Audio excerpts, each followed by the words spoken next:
मित्रांनो, ही घटना काही वर्षापूर्वीची आहे। माझं नाव मोहन आहे। पूर्ण जिल्ह्यात एक छोटंसं गाव, त्या गावातील गावकऱ्यांना आलेला हा अनुभव आहे। मित्रांनो, तेव्हा उन्हाळ्याचे दिवस होते। गावकऱ्याच्या शेतातही काही एवढे काम नव्हते। मग गावच्या मारुतीच्या मंदिरावर सर्व गावकरी गप्पा गोष्टी करायचे आणि असाच पूर्ण दिवस निघून जायचा। एका दिवशी असंच गप्पा गोष्टींमध्ये गावकऱ्यांनी विचार केला की आपण सर्व दिवसभर इथंच बसलेलो असतो, तर जाऊया एकदा आळंदीला पायीवारी घेऊन। आणि या गोष्टीला गावकऱ्यांचा होकारही आला। मग सर्व गावकऱ्यांनी ठरवलं दुसऱ्या दिवशी जाऊया संध्याकाळी आणि तिकडेच मुक्काम करूया।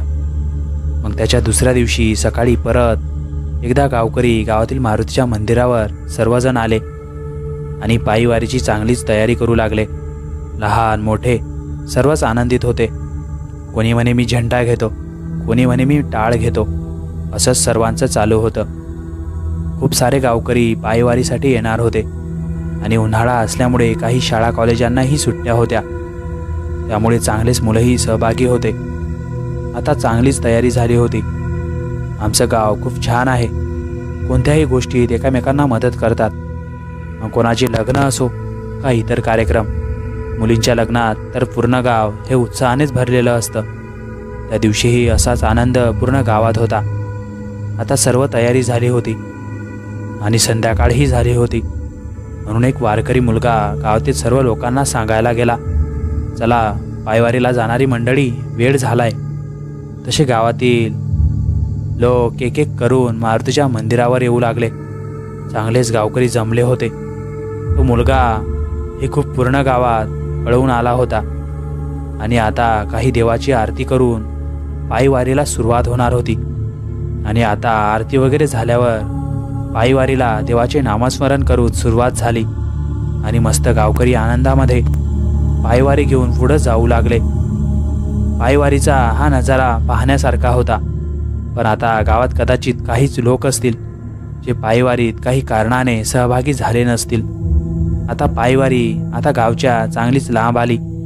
आता सर्व थोडे थोडे चालून चालून दमलेच होते, म्हणून थोडा विश्राम करायला एका झाडाच्या खाली सर्वजण बसले आणि कोणी पाणी पिऊ लागलं, कोणी गप्पा गोष्टी करू लागलं।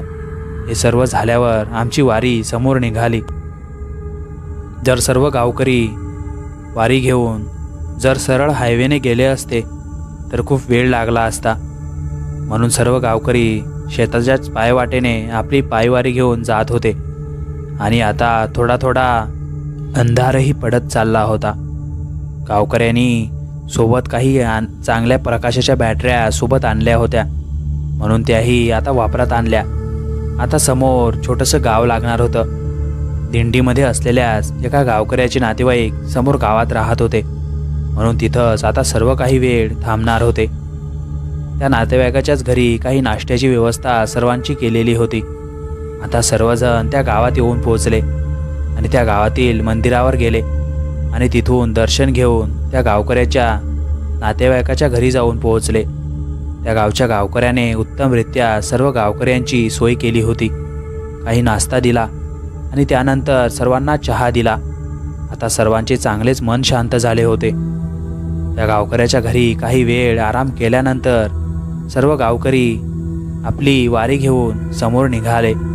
आता रात्र खूप झाली असल्याने समोर दोन गावातील मुलं काही बॅटरीचा प्रकाश चमकवत पायवाट दाखवत समोर जात होते आणि सर्व वारकरी त्यांच्याच मागे समोर जात होते। देवांचे नामस्मरण करत हे देवाची पालखी समोर आपला रस्ता पार करत होती। आजूबाजूंनी खूप अंधार होता आणि आजूबाजूंची सर्व शेती ही चांगलीच मोकळीक होती, कारण उन्हाळा होता, त्यामुळे झाडे झुडपे जरा सुकलेलेच होते। त्यातच समोर बॅटरीने पायवाट दाखवणाऱ्या त्या दोन मुलांना काहीतरी समोर उभा आहे असे दिसले, म्हणून ते तिथंच वाटेत थांबले। सर्व वारकरी त्यांना विचारू लागले, अरे काय झालं, का थांबलेत तुम्ही तसे? ते मुलं थोडे घाबरतच त्या गावकऱ्यांना सांगू लागले, अहो समोर बघा ना, पायवाटेत कोणीतरी उभा आहे। असे सर्व वारकरी आणखी काही बॅटऱ्या घेऊन समोर त्या पायवाटेत त्यांचा प्रकाश चमकवू लागले, तर त्यांना समोर काहीच दिसले नाही। म्हणून ते गावकरी त्या दोन मुलांना म्हणाले, अरे तुम्हाला काहीतरी भास झाला असेल. म्हणून ते मुलंही आता पायवाट त्या प्रकाशात दाखवत समोर जाऊ लागले. काही समोर आल्यावर त्या दोन मुलांना पुन्हा समोर काही मुली उभ्या दिसल्या आणि त्या साधारण मुली नव्हत्या. तो काहीतरी विचित्रच प्रकार होता. तसे ते मुलं घाबरले. आता त्या सर्व मुली त्या सर्व वारकऱ्यांनीही बघितल्या होत्या, म्हणून सर्वच घाबरले आणि सर्व घाबरतच घराच्या पायवाटेने परत निघाले. तशा त्या विचित्र मुली त्या गावकऱ्यांच्या मागे येऊ लागल्या. आता गावकऱ्यांना काहीच कळत नव्हतं हा काय प्रकार आहे. जीव मुठीत घेऊन बिचारे एवढ्या लांबवर येऊन घरी जाण्यास निघाले. आता गावकरी समोर आणि त्या विचित्र मुली त्यांच्या मागे असा काहीसा प्रकार चालला होता. त्यातच समोर गावकऱ्यांना एक कोणीतरी उभं आहे असे दिसले. आता गावकरी चांगलेच विचारात पडले होते. मागे ह्या मुली आणि समोर हा नवीनच प्रकार, म्हणून ते खूप हताश झाले आणि काही वारकरी तर अक्षरशः रडू लागले. पण आता जी आकृती समोर उभी होती तेच आणखी समोर आली आणि त्या गावकऱ्यांच्या मागे लागलेल्या त्या भयानक मुली आता त्यांना त्यांच्या मागे दिसत नव्हत्या. ती समोरून आलेली आकृती आता वारकऱ्यांना स्पष्ट दिसली. तर तो एक मुलगा होता. तो साधारण 22 ते 23 वर्षाचा मुलगा वाटत होता. तर तो त्या घाबरलेल्या वारकऱ्यांना सांगू लागला, अरे तुम्ही सर्व घाबरू नका, माझं घर इथंच आहे समोर. मी तुमच्यासोबत आळंदीलाच निघालोय. तुमचा टाळांचा आवाज माझ्या घरी कानी आला आणि म्हणून मला थोडा उशीर झाला घराबाहेर निघायला, म्हणून तुमच्याच थोडं मागून आलो. चला जाऊया समोर आणि आळंदीला जाऊन देवाचं दर्शन घेऊया. माझीही तुमच्यासारखीच इच्छा आहे. तसा एका गावकऱ्याने त्या मुलाला त्या समोरील त्या विचित्र मुलीच्या प्रकारांबद्दल सांगितलं. त्यावर तो मुलगा सांगू लागला, अरे मी इकडंच राहतो. या जंगलाबद्दल मला पूर्ण माहिती आहे. तुम्ही सर्व माझ्या मागे चला. हे त्या मुलग्याचं बोलणं ऐकून सर्व गावकरी आश्चर्यचकित झाले. पण त्यांना थोडा धीरही आला आणि त्या मुलग्याने आता हाती ते बॅटरी घेऊन समोरची पायवाट सर्वांना दाखवत तो समोर जाऊ लागला. पण गावकरी घाबरतच पुढे जात होते. तसा तो मुलगा समोर जायचा तसे ते सर्व वारकरी त्यांच्या मागे चालायचे. गावकरी त्यांच्या डोळ्यांनी तो समोरचा नजारा बघत होते. समोर त्या विचित्र मुली त्या मुलग्याला बघून समोर चालायच्या. जणू त्या मुली त्या मुलग्याला खूप घाबरत होत्या. आता हे सर्व बघून गावकरीही चांगलेच थकीत होत होते आणि त्या मुलग्याच्या मागे तो रस्ता पार करत होते. तशीही आळंदी जास्त लांब नव्हती. तसे सर्व गावकरी रात्री 1 वाजता आळंदी मंदिरात पोहोचले. तो मुलगाही त्यांच्यासोबत होता. आता सर्व गावकऱ्यांनी तिथंच मंदिरामध्ये आराम केला.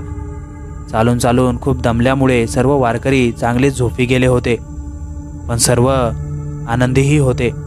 रात्रीच्या झोपेनंतर सर्व वारकरी सकाळच्या दर्शनासाठी तयार होऊ लागले. सर्व वारकरी तयार झाल्यावर सर्वांनी मिळून मंदिरात दर्शन घेतले आणि सर्व वारकरी थोडा वेळ मंदिर वगैरे फिरून आले. आणि आता सर्वजण मंदिराच्या बाहेर उभे राहून सर्वजण आहे का बघू लागले. गावातील सर्व वारकरी होते, पण त्या रात्री त्या संकटातून वाचवणारा तो मुलगा सर्वांना दिसत नव्हता. तर काही वारकऱ्यांनी जाऊन पूर्ण मंदिर बघितलं, पण तो मुलगा त्यांना कुठंच दिसला नाही. आता गावकरी खूप परेशान झाले होते आणि निराश होऊन तिथंच बसलेले होते, कारण त्या मुलग्याने त्यांना एवढ्या संकटातून वाचवलं होतं. ते त्याला इथं सोडून जाऊच शकत नव्हते. तसा तिथं एक मंदिराचा पुजारी आला आणि त्याने विचारले, एवढे का निराश आहात तुम्ही, नेमकं काय झालंय? तर एका वारकऱ्याने त्या मुलाबद्दल सांगितले. तर तो पुजारी हसतच म्हणाला, अरे तुम्ही सर्व बिंदास घरी जा.